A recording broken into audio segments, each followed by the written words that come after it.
Hi, I'm so glad, family, to be back home from South Africa, only to embark upon our new initiative in Liberia. You know, we've been working in Liberia with providing over 17 wells. We started out with a clean water initiative with Apostle Eckhart, and then from the clean water initiative, we began to launch into the clinics with Prophet Marcus Beaver, and now we have 2 clinics that are there in Liberia. And so we provided health care, we provided clean water, and then we have a school with 850 kids that has been handed over to us. So then now there's education. So healthcare, clean water, education, these are the core building pillars of our ministry.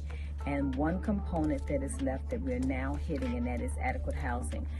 Many of the women that come to the clinic that have children in critical condition have to be like a Solomon decision of splitting the baby. Do you stay at home with the children that need you and abandon them to go be with the child that's critically ill? Or do you leave the critically ill child to be with the children back home, back in the villages, maybe 6-7 hours away?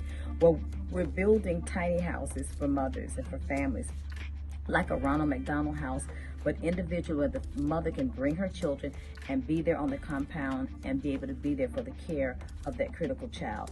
Then also we have another compound, because the government has given us, first they gave us 60 acres of land and then another 70 acres where we're building Shalom Acres. And this is our tiny house senior citizen compound, where senior citizens that have lived and survived through the war, some of them have never been homeowners. I'm at home, you may hear the lawnmower, whatever in the back with my neighbor's gardeners. There's nothing I can do about that.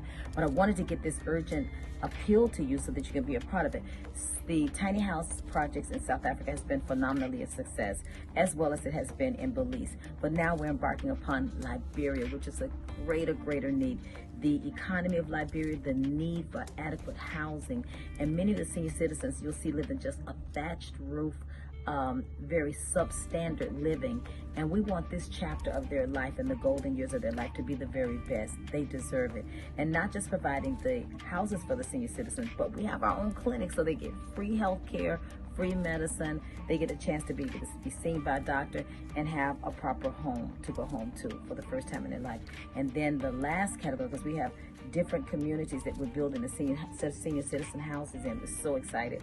The last category is for teen senior mothers, or teen mothers that are pregnant and that give birth in our clinic, that are homeless, have nowhere to go after delivering their baby. Many just go live and sleep on the floor of someone. And we have so many stories where a young girl got pregnant and delivered. She can't go back home because she maybe got pregnant out of wedlock or was raped and have nowhere to go and decided to keep the child and not rape it and not abort it.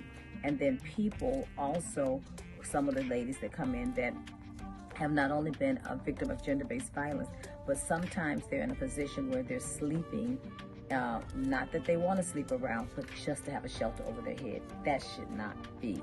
So we have houses for them, and we're starting out with our first 52 houses in our compounds that we're building. We have plenty of acreage that has been given to us by the government. First 70 acres of land, then additional 60 acres of land. And you'll see where we cleared the land. We provided over 100 jobs where the men have been working in this remote region, clearing the land to start the building project for our houses, as you can see. So we're excited, and we're trusting that you'll want to be a part of providing a house, a tiny house in Liberia, our new initiative in Liberia. South Africa has been a success. We're still building in South Africa, but Liberia needs so much help. And just look at how holistic it is to build in Liberia, because we already have the clean water that we provided.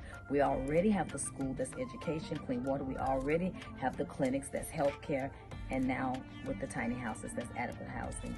And so we're so excited about that. If you're interested in building a tiny house or partnering with someone to build a tiny house for a young mother, one that's delivered a baby from the hospital. And this is the thing I love about the way we design the housing development for the mothers that have delivered their babies and need housing. The compound are other mothers as well that have delivered, and it's like a community kitchen where if one mother doesn't have food, they can share the rice, they can share the yam, they can cook together. If one has to go for their child to be seen, or one is going out into the farm to work, some of the other mothers can stay back and they take turns to care for their baby. Really like a kind of co-op living, but yet they have their own place. We're so excited about providing empowerment and the needs of people, being God's hands extended. So we're excited about our tiny house library project. We trust that you'll want to be a part of this. God bless you.